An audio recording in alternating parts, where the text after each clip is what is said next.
Hi everyone, welcome to the third episode of Charge with Zevpoint. Are you considering to opt for a faster charging option at your home, but you're unsure whether your current electrical setup can actually support it? To determine whether you can install a faster charging option at your home, there are two parts to it. One part where we'll determine the maximum supported AC charging speed of your car and select the right charger. Now, the second part involves whether you have spare load of that much capacity available so that your home appliances and the charger can run simultaneously. For easier understanding, let's take an example of a 7 kilowatt charger that you might want to install at home. Let's find out what you need to do in order to determine whether your current home setup can actually support the 7 kilowatt charging speed needed by your car.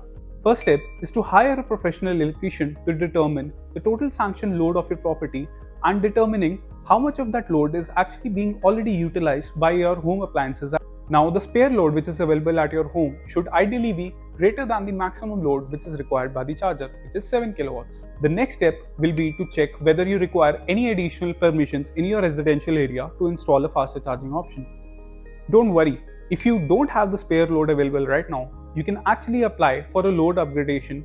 If you have any more questions, drop them in the comments below and we'll be happy to help you out. Thank you for tuning in. See you in the next video.